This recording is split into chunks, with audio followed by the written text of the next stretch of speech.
If you watched the Game Awards and thought, hey, there should be an indie games version of this, well, you've come to the right place because we're doing that today on the Indie Friends Podcast. Hello, everybody, and welcome to the Indie Friends Podcast. I'm your host, your friend Jacob. And, last episode went so well that I had to bring on the same guests again because you requested it, and I like to make the people happy.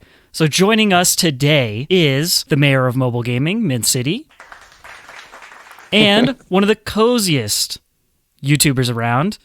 Just has a new video out, by the way, if you haven't seen it. Amazing video. Denise from SeeingStarsGaming. Hello. Today, we have decided to do our own indie award show. That's right. We're going to talk about some of the best indie games released in 2022. But first, we have to talk about what we've been playing. So we're going to tell you what we've been playing, if we like them or not, and maybe we'll convince you to purchase those indie games as well. Let's go ahead and start with Denise. What have you been playing? Recently I just started playing this game called Spiritfarer. Oh. It's supposed to be a very emotional game, so I'm expecting to cry a lot. It's so good. Is it? Have you tried it? Yes. Oh. Yeah, it's on mobile actually through Netflix. What? Oh my god, I had no idea. Yeah. So for those who don't know, it's like a cozy gaming staple within the cozy gaming community. So I had to try it out myself, and essentially it's a cozy management game about death. So you play as a fairy master to the deceased and care for your spirit friends and then release them into the afterlife. And as you do all these things, you can travel to like different places and upgrade your boat, and it's a very heartwarming game, but I haven't really gotten too far just yet, but I'm really enjoying like how relaxing the game is so far. But everybody who has played it said that it's like a very emotional game, especially as you go farther into the game. I completely echo that, by the way. Like, it's really cool because you're basically helping individuals like through the process of death and then moving on. And so you just get to know these like very specific characters. So I didn't cry, but it's definitely emotional. So you're playing the right game for that. I mean, you gotta love a game that pulls at your heartstrings a little bit, and I feel like Spiritfarer is one of the prime examples of games that do that. But Mint, I hear that you've been playing quite a bit of indie gaming recently. So why don't you tell us what you've been playing? All right. I've been playing two primarily, and the first one being TemTem. Now, the new Pokemon games just came out, but I didn't buy them. I only bought TemTem during the Black Friday sale because I've been eyeing it forever, and they just had their official 1.0 release, as far as I know. And so I'm really enjoying it. I feel like the creatures really do have their own personalities. It kind of has that same Pokemon quality where they're memorable and they look different. And I love the battle system. It's surprisingly different from Pokemon, where every battle is a duos battle. So you're battling with just yourself, but you're using two TemTem at the same time. And then instead of the PowerPoint system of Pokemon, there's like this exhaust system where your TemTem has a bar, and as soon as the bar is exhausted, you have to rest them for a turn, or you can continue to use moves, but they'll damage themselves. So it doesn't sound like that big of a difference, but it does make a difference, and it's a lot harder than normal Pokemon games. I found myself kind of getting my butt handed to me pretty early on, and I was like, wow, I actually have to think through my decisions instead of the normal button spam of just grinding out battles. So I have been really impressed with it. Definitely giving me that nostalgic Pokemon feel of my childhood. And then the second one, it actually released yesterday on mobile, and it's called Afterplace. And I literally played it for like 2.5 hours straight at like 1 a.m. last night. Like, I got in bed, I'm like, and someone tagged me on Twitter, and I'm sitting there and I'm like, I love the look of this game. The art style and like the personality and everything about it feels like Cave Story, if you're familiar with that, and like the dialogue and how it's really humorous, and you get to know these characters and their wacky stuff. But it plays a lot like a Zelda game where it kind of tosses you into this open world kind of thing, and you have the over the top perspective, and it gives you no direction. You just have to explore. You have to figure things out. There's puzzles, there's characters, tons of hidden little Easter eggs. I have been blown away, and it's built from the ground up for mobile. So it saves at every second that you're playing. If you close out, it continues you right where you're at. It's just definitely, like, you're hearing it here first. Top 10 game of the year for me, period. I've it deserves to be on other platforms. It's that good. Oh, that is amazing. And I mean, TemTem is a really interesting concept because people have been wanting a more MMO style Pokemon game for a while. And I was watching you stream it on Twitch, which people can also join in on the fun watching you stream that game. And I really enjoyed just it felt more lively seeing other people just running around and doing their own thing.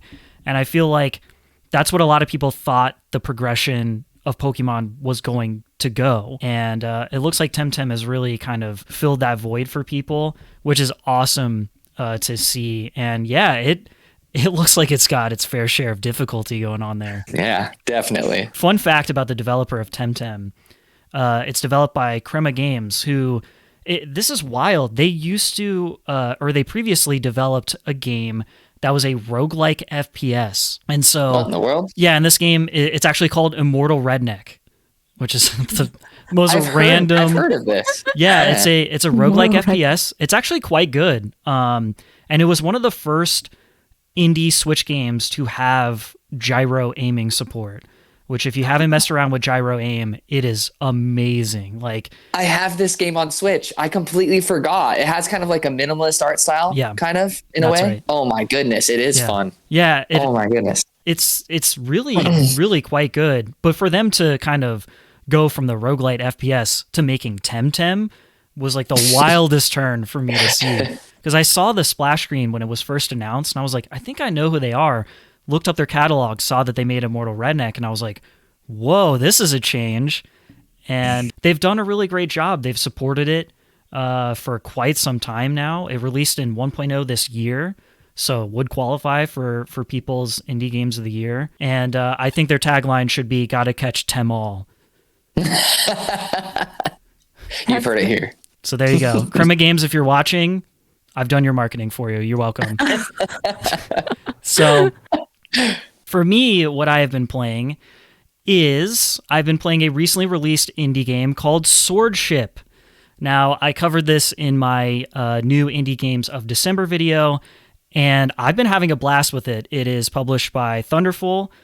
Shout out to them. They've published so many games this year. Really, really good stuff. And Swordship is really giving me an amazing time that you aren't seeing in like bullet hells and other genres because it's a dodge 'em up. So in Swordship, you are basically playing as a fast-paced speedboat, but it's futuristic. And after kind of climate change has ravaged everywhere, you know, cities are being developed underwater, but you're part of groups that are exiled and you're just trying to survive. So the way you have to survive is basically by stealing cargo. And so you're not equipped with any weapons. You're not equipped with any guns, any bombs, anything. But there's enemies everywhere trying to kill you because they don't want you to steal their stuff.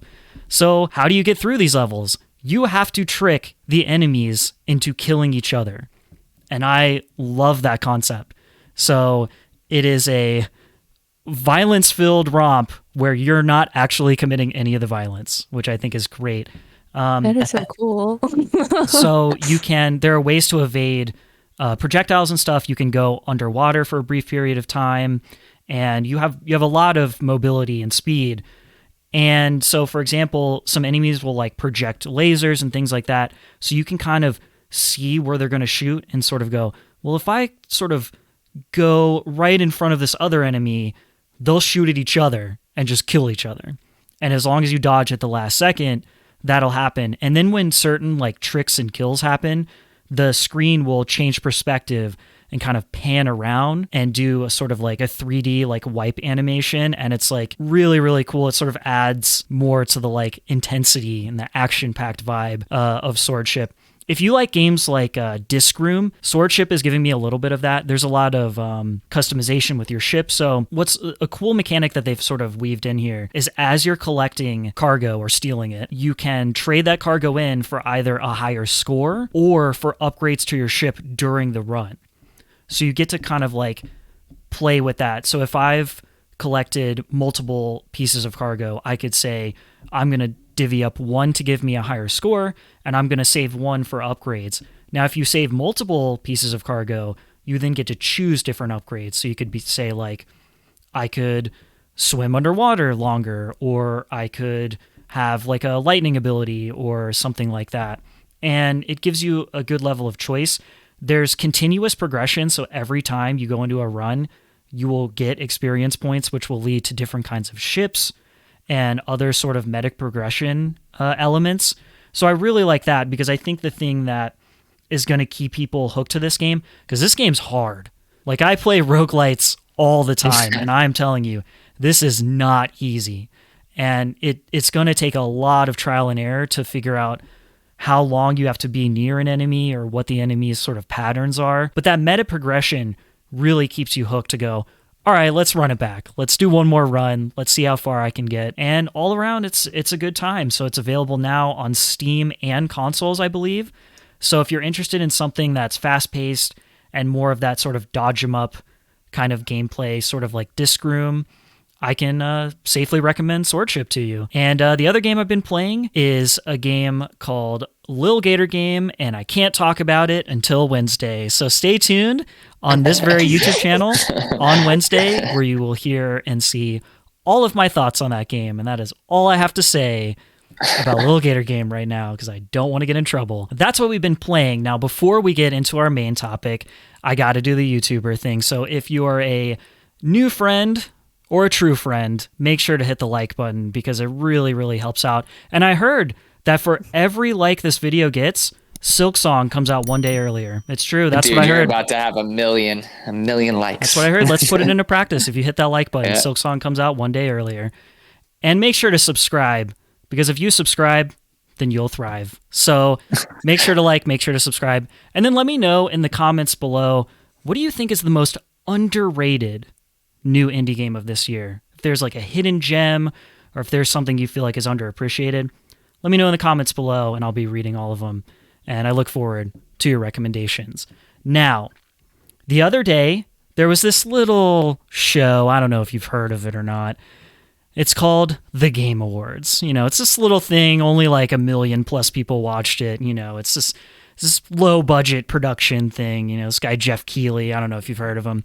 But it was a very big event, not just for AAA games, but for indies as well. You know, there was a couple of indie categories. Not going to spoil the winners if you haven't seen it, but you should definitely check those out at minimum. But there were also some indie announcements. So Earthblade, I mean, do I need to say more? Earthblade, the developers of Celeste. Hades 2. If you liked Hades, there's more Hades from a studio that hasn't made a 2 for any of the games they've put out before. So I'm really excited to check that one out. And then most importantly, in my opinion, was the Wholesome Snack, which was really, really good. And there was a ton of announcements there.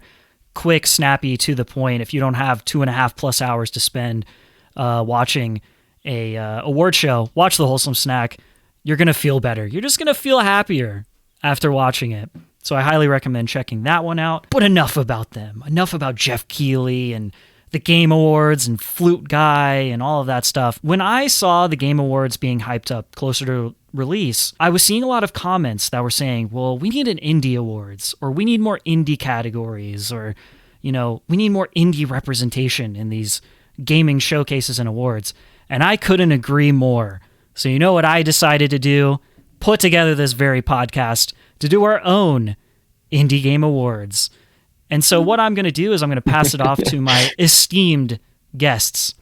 And we're all going to come up with our own categories, because it's not enough to just say what the game of the year is. Let's get fun with it. Let's come up with more categories and superlatives and spread the love to all the indie games, because there's a ton of great indie games that have come out this year. I'm going to pass it off to them, and they're going to tell you what they think are the winners of their own very special categories. We're going to start with Mint this time, and I know that you're a bit of a Metroidvania fan, if I'm not mistaken. Man. So tell us what your category is and what the winner is. Well, you already hinted to one of my awards, and it's Best Metroidvania. I didn't really use too much imagination for that one, but I had to shed some more light on Infernax. Now, if you guys have not heard about this game and you enjoy Metroidvanias, you should just insta-buy it right now. It's my favorite Metroidvania since Hollow Knight, I would say. And it plays and looks a lot like the classic Castlevania games. But imagine the classic Castlevania game formula, mixed with Shovel Knight and like the modernization of a classic game, and it keeps true to the roots while also evolving all of the game's mechanics and making it a bit more complicated to play. And so you play as like this Templar knight who comes back to his castle or his keep after a big war, and there's just monsters everywhere, and you have to survive and kill things. And there's a surprising amount of narrative choice too. There's multiple endings in this game, and you can play through it and have a different result every single time. Like for instance, right at the start, you run into this guy and he's like, "Oh, kill me, please." And you can choose to help him or just kill him outright. And and this isn't a spoiler, it's like 30 seconds in. And if you kill him outright, right on the spot, his wife gets scared and she runs away. But if you try to save him and he turns into a monster and you kill the monster, then she invites you into her house, and it has a completely different story path. And so this game is tough, I'll be upfront and honest, but there is a more casual difficulty mode that makes it a lot more approachable. But if anything I said sounds great, there's Metroidvania exploration. It's not super over the top though. It's just explore at your own pace. You're not getting lost too often.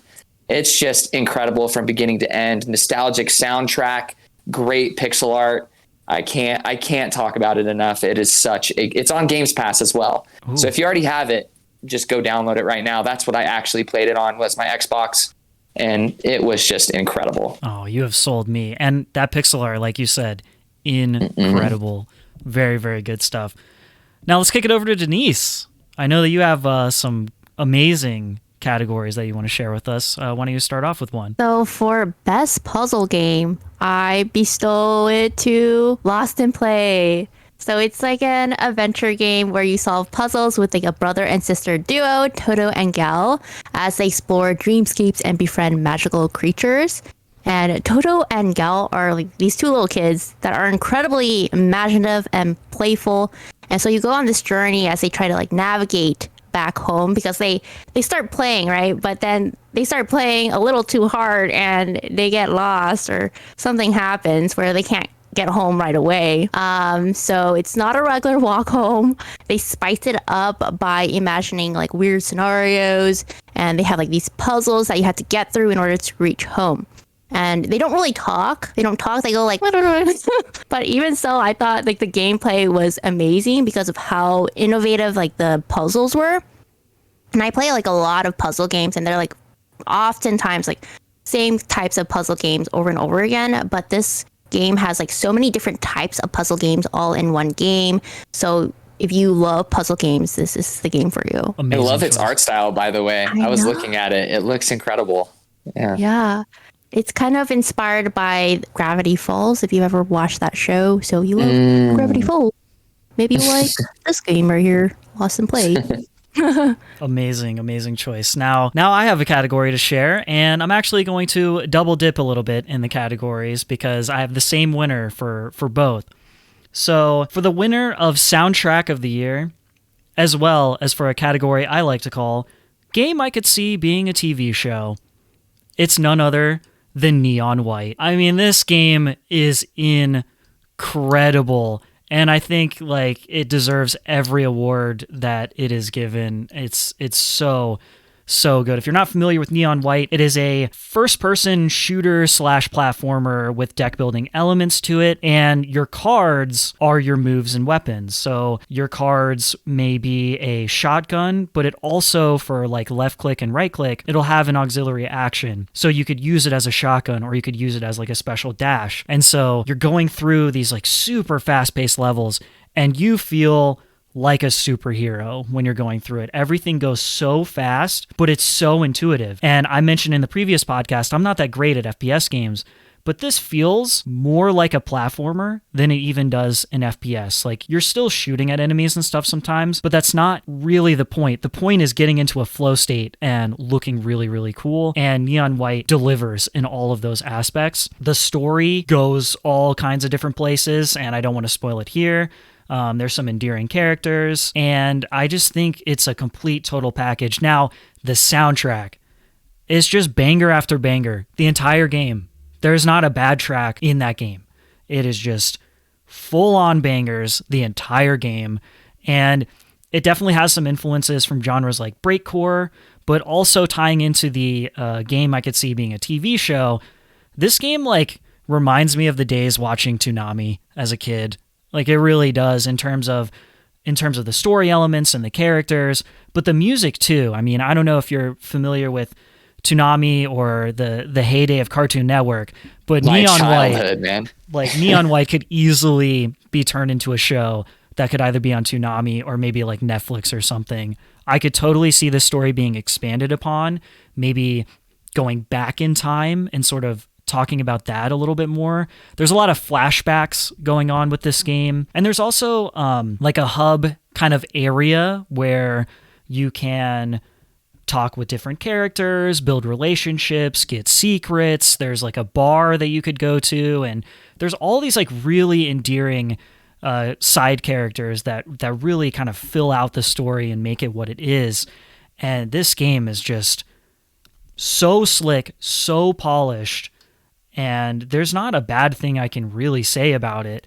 And if it got Indie Game of the Year for anybody, I would not argue with it at all. And it's on PC and console, and I think it's a must play for anyone. If you're at all worried about the pace or it being kind of like first person shooter-esque, I wouldn't be. There's options that kind of help you with that.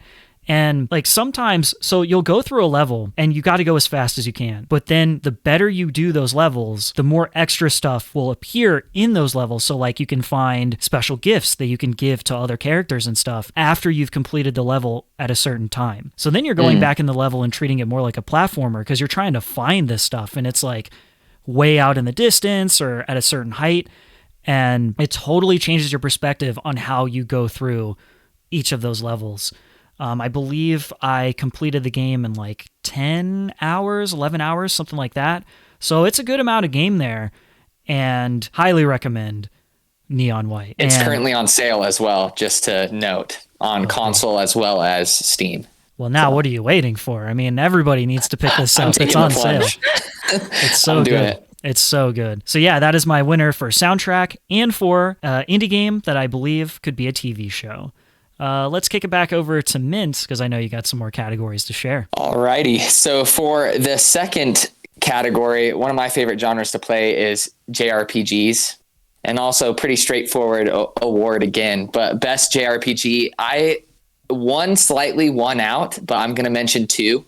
First up is Solvars. Now, currently it's only available on mobile, but it is coming to Steam and Switch, I believe Switch, next year. And it originally was published in a different language, but they just got an English patch a couple months ago. Now, this is a turn-based JRPG with some of the best pixel art I have seen in a long time. Very fluid animations too. Incredibly fast-paced soundtracks that just get you super hyped. And the battle system is one of the most unique turn-based battle systems I've played in years. It's a little bit daunting up front, especially because the English translation is a little bit rough currently, but they're smoothing it out with updates. And it plays kind of like a deck builder, but it's still a turn-based game where you have gears that you equip to your character, which basically function as kind of like a cards in a deck builder. But then there's soul bits on top of that can further customize gear. And then you utilize them in synergies and combinations in order to get off huge attacks or combos between your characters. And that's about as simple as I can explain it without further confusing you. It's just something you have to see or watch to really understand. But as far as that, it's like 10 to 15 hours, 20 hours max, I would say. And it does have New Game Plus. So once you beat it, you can kind of linger in the world, continue to grind out and get the gears that you didn't find. It was one of the most unique experiences I've played in a long time and incredibly hidden. You cannot find a review for this game on YouTube right now, which I need to hop on that, but it's that small. Yeah, seriously. But I think it'll get a lot of love when it releases on other platforms. And I'll quickly mention, if you don't want to get a mobile game, since we're on an indie games podcast, Jack Move. Jack Move was incredible. I played it on my PS5. You are a hacker in order to earn money and support your family. There's a whole storyline there. But what's interesting, this is a turn-based RPG, but you only have one character in your party, and that is you the entire time. So the only thing you can switch up is your attacks and your hacks, so to speak. So you discover and you buy all these brand new hacks that you can synergize together. It kind of almost has an Earthbound feel with a lot of its aesthetics in the battle systems, but it was like a short and sweet JRPG too. It's not super long. It's like 10 to 15 hours as well. And so I just really enjoyed that. It was really refreshing. I feel like the pacing was perfect.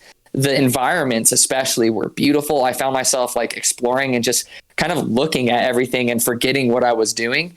And so if you're looking for another great turn-based RPG that's available on all the platforms, definitely give that one a try. Yeah, really great pixel art too. And like you mentioned, it's not a long JRPG. Mm-hmm. And that is a selling point for me because I have very limited time and I like to finish games. And so as soon as I saw that, I was like, oh, I got to check this out. And Solvars, you and I have been talking about that for a while now. And the moment it comes out on Steam, it's going to be my Steam Deck game of choice. So yes. Bring it on. I am looking forward to it. Let's go back over to Denise. What do you got for us? Okay, so for best pirate game, wait, we're not talking about like pirated games, okay? Actual games with a pirate in it.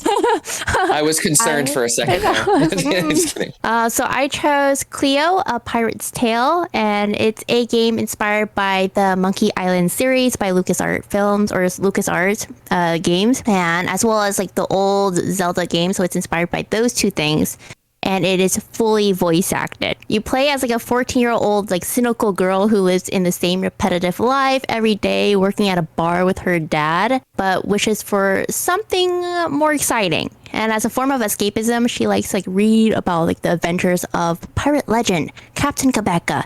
And one day she sees a ghost who gives her like a mysterious hint written like in fish blood, which like throws her into a dangerous pirate adventure where she has to like look for the treasure of eternal memory. So it's a great game, especially if you love like point and click games from like the Monkey Island series. And the main character is a little bit more smart, or at least more cynical than Guybrush Threepwood from the Monkey Island series games.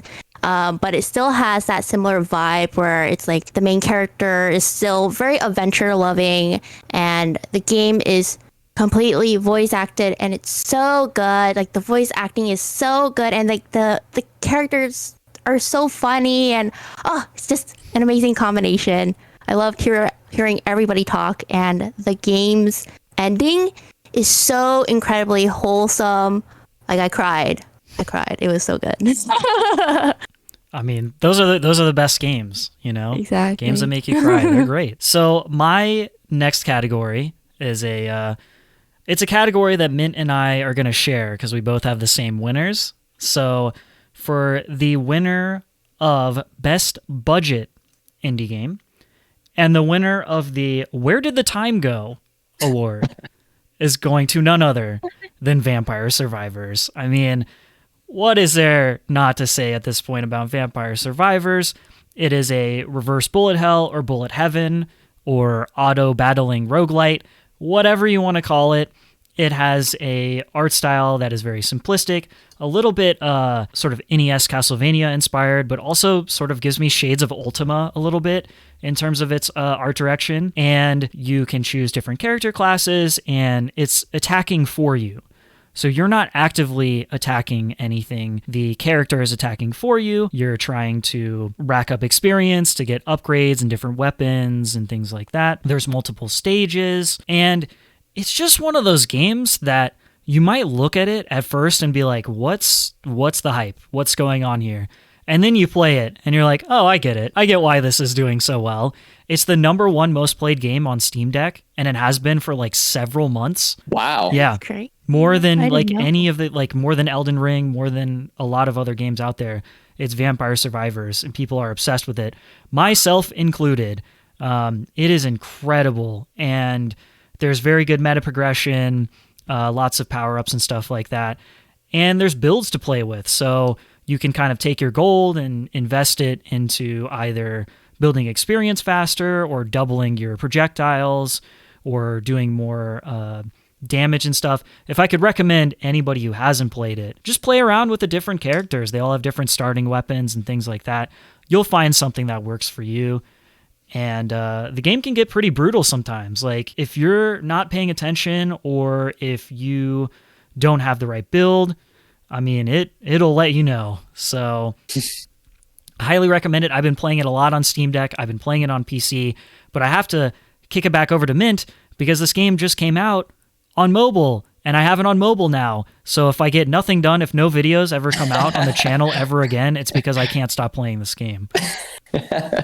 Yeah, it just came out. I actually just released today my review of the mobile port itself, because as soon as it came out, I hopped right on it. It was a surprise release because it was announced at the Game Awards, as far as I know. And so as soon as I saw that it was free to download, I was a little bit hesitant. I was like, oh man, why doesn't it have a price tag like other platforms? But it turns out the only monetization in the game is incentivized ads, and there's only 2 of them at the end of a run in order to revive and continue the current run you're on, or to double the gold that you get. I do wish there was an in-app purchase to make it a premium experience like other platforms. That's my only gripe with the port. Everything else, you can play it in portrait mode, which it's defaulted to, or you can play in landscape. There's multiple sound effects options. You can have a floating joystick if you get kind of disoriented with where your thumb is on the screen. But it is a perfect port, in my opinion. I mean, this may be blasphemous, but I think mobile beats out the Steam Deck now. It's just the accessibility of the game now is insane. It's dangerous. I almost think this is too dangerous to have been released on mobile, and we may end up regretting it, but it is so good. So good. Yeah, I played it in bed last night, and I am exhausted this morning because I did not get enough sleep because I was just playing that game. It's a game that you don't realize how much time you're spending in it until so much time has passed. And, you know, credit to, I believe it's Ponkel Games, who is developing that one. And like you said, it's a really, really good port. And because you're not worried about attacks or anything, you're just moving your character around. It's even good for people like on touchscreen because there's not a lot of buttons, you know, you're just moving your character around. So I've been having a blast with it, and I highly recommend it as well. You know, play it on whatever you want to. It's also on Xbox, I believe, as well. And it's part of Games Pass. Part of Games Pass. So definitely check that out. And, you know, let's kick it back over to Mint. Do you have any more categories for us? I do have one more category. So this one, I just said best tactics game. And this one needs a lot more love. I still think it's a hidden gem. Black and Slash. Now, upon first look, it's very minimal. There's like shapes. That's it. Shapes on a grid with like kind of an 80s kind of cyberpunk color aesthetic to the whole thing. But it's a roguelike game. Roguelikes just have taken over the world. But you basically get plopped into multiple levels that have layouts of different enemies, and they have different attack patterns, movement composition, stuff like that. And it almost feels like a puzzle game while you're battling, because you have to position yourself just right, utilize the right abilities or attacks at the right times in order to clear these levels effectively. You can get all kinds of loot. You unlock all kinds of new attacks and abilities that you can synergize together. This game feels literally endless. It is on multiple platforms. On mobile, there is a free demo as well that lets you pretty much play the entire game just with a few things missing. So you definitely know whether you like it or not. There's a premium version as well, but it's extremely replayable. And if you like tactics games, this is one of the best ones. It is the best one that I've played this year. So definitely check it out. Very, very unique. I love games with minimalist art styles. I mean, that's just... Yeah. It always reminds me of games like Islanders and how that game, it's a minimalist art style, but it's just so effective. And also games like Love 3, where it's a very simplistic art style for a platformer. It's one of the best platformers of all time. And it's easy on the eyes, but it has its own sort of crafted quality to it as well. It's like doing a lot with a little. And I think that's sort of the ethos of indie gaming in general, is like doing a lot with a little. And I think that's just, it says a lot for games to go, hey, we're going to pull back a little bit on this art style and just let the game shine that way. Black and Slash, definitely a good example of that. Denise, do you have any more categories to share with us? Yes, I do. One more. So for best story-based game, I chose Beacon Pines, which is like a cute and creepy adventure set within a mysterious book. So it's literally a story-based game set in a book. So you play as Luca and the reader of the book, and you have to like figure out what's going on with like the old warehouse in Luca's town. Because something strange is happening. And I absolutely loved how you could like rewrite past events by using like certain words along your journey. And the game is kind of like a Mad Libs sort of thing where you have to like fill out like certain bits of like the sentence to complete the story. And you can experience like a different outcome based on the word you choose to fill in the book. They have like certain options, like certain words that you can choose. So it's not like, oh, I want to put in a random word like potato. You can't do that. Sorry. But some options will like lead to like devastating outcomes, and some will lead to better outcomes. But because you go through all these like good and bad story paths, you really form like a connection with a lot of the characters. And I cried at the end of the story because it was so good. It's not like a sad ending or anything, but I was like sad to say goodbye like to the characters because I just related to them so much. Like the characters were so sweet and they're so cute, and really great story. I love games where you're like, I don't want this to end. Yeah. Like, those are so good. So for my final category, although I might do a bit of a rapid fire since we're doing pretty good on time here, is the How Did One Person Make This award. And so I could have called it the Solo Dev Award, but no, I think the How Did One Person Make This award really invokes playing a game and going, one person made this? Like you see the credits roll and you're like, no, there's no way. There's no way this happened. And it's a callback from last episode, and it's the Entropy Centre. I mean, the Entropy Centre, you play that game, the quality of the visuals and the gameplay and the different systems, and the game goes on and on and on with like different kinds of cubes, from expanding to bouncing to bridges and lasers and story elements and things like that. And you're like, this quality-wise, I said in the previous episode, I was like, this is the closest thing to the way I felt playing Portal 1 and Portal 2 since those games came out. That still rings true. And then you see the credits, and the credits, it says like Stubby Games, I believe, is the moniker for the studio, but it's one person. And I was just like, my mind was blown seeing how much went into this game from one person. I believe that there was help on some sound elements and things like that, but the overwhelming majority of the game was a solo dev venture, and hats off to them because that game is absolutely incredible. I hope there's more Entropy Centre. Bring on Entropy Centre 2 and 3 or whatever. I don't know how that would work with the story, without giving anything away. I think they could do it, maybe. I don't know. We'll see. But it was a world that I liked being in. The mechanics, like I said, were just so incredible. And again, one person, Entropy Centre. How? My mind is so blown. Polished. Absolutely. So polished. So much polish. We're expecting a lot. We already expect a trilogy.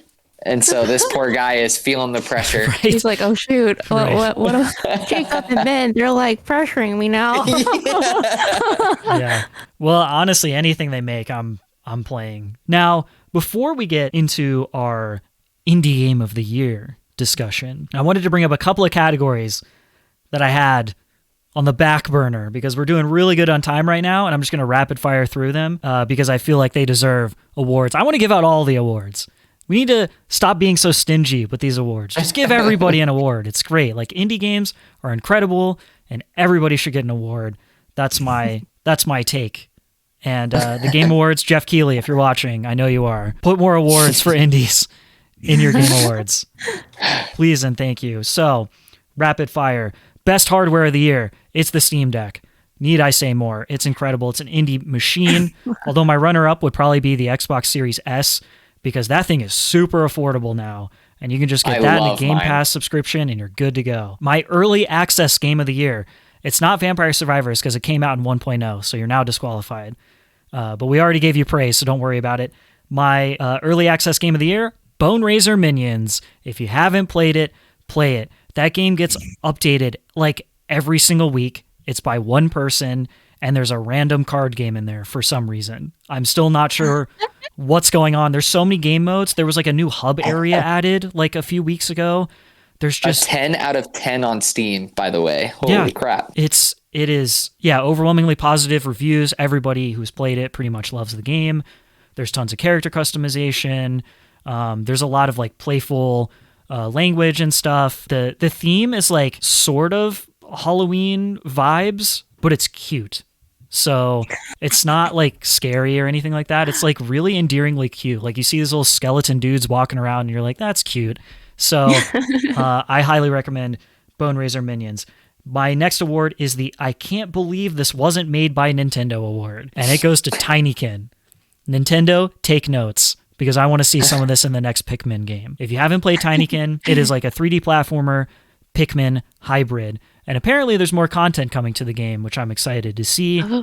And one of my favorite 3D platforming games of the year. Really, really good stuff. And then I need to try that one. My Retro Nostalgia Award, I'm going to give it to Go Go Pogogirl.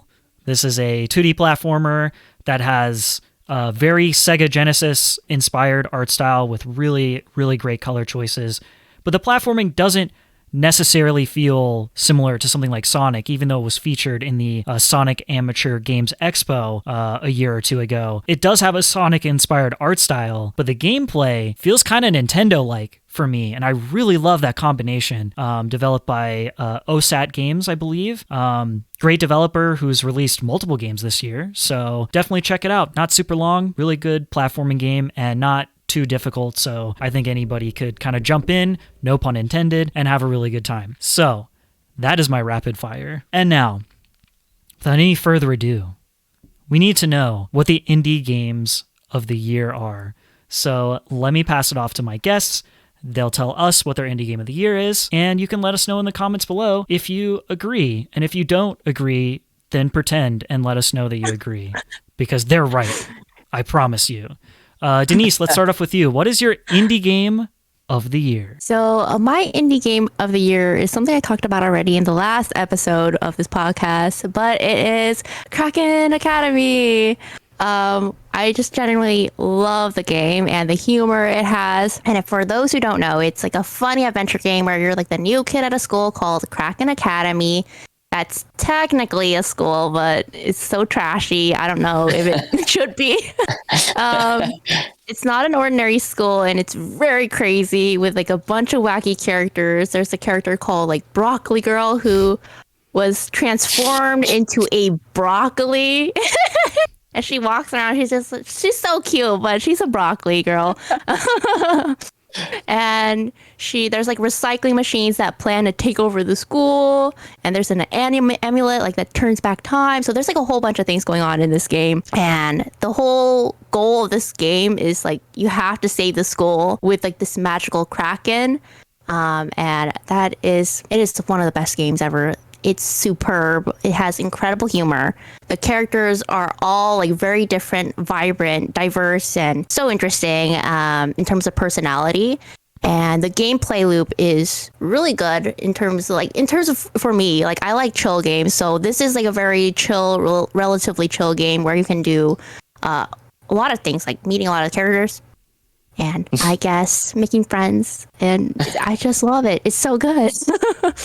I mean, when you talked about it on the previous episode, you sold not only myself, but I think so many people, because it looks incredible, and your experience with it, I think, had a ripple effect on anybody who has seen that episode, because it looks so great, but having the Denise seal of approval, I think, is what sets it over the edge.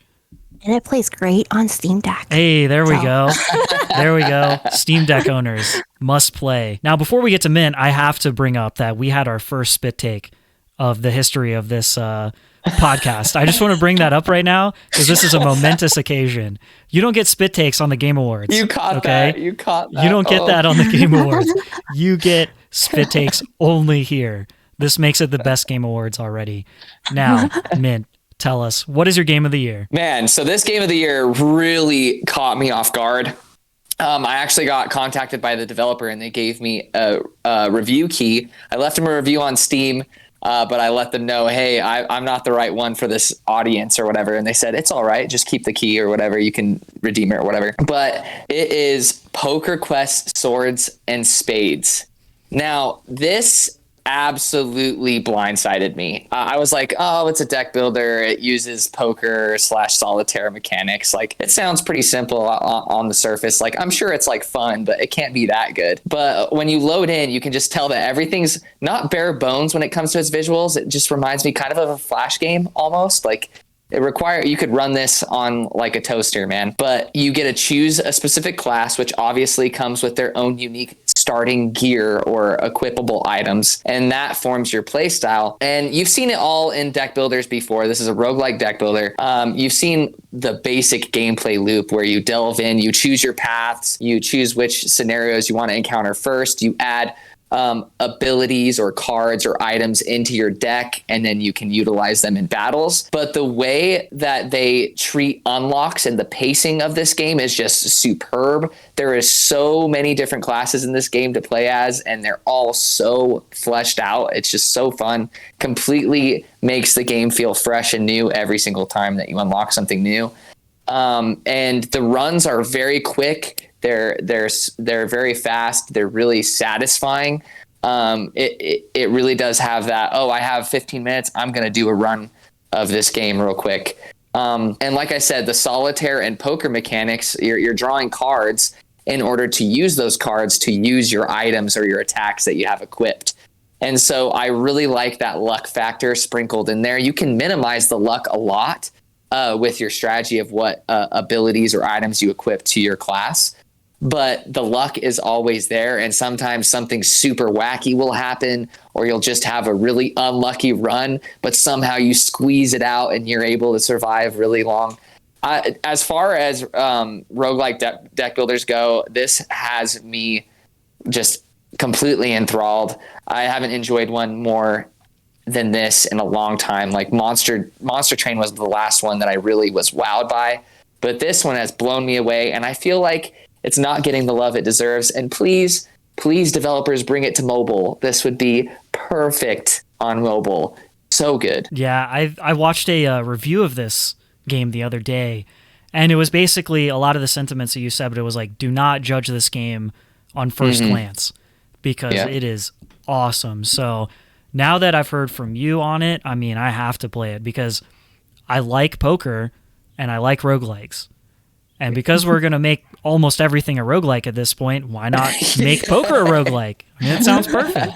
So that's an amazing choice. So we have 2 really, really good indie games of the year. And now it is my indie game of the year.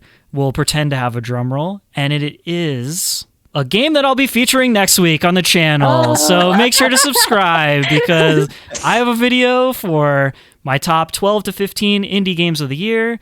And I think you should just go watch that instead. And why would I give it here? Because I'm still working on that video. I promise you. It's going to be a good video. I'm not giving away my game of the year just yet.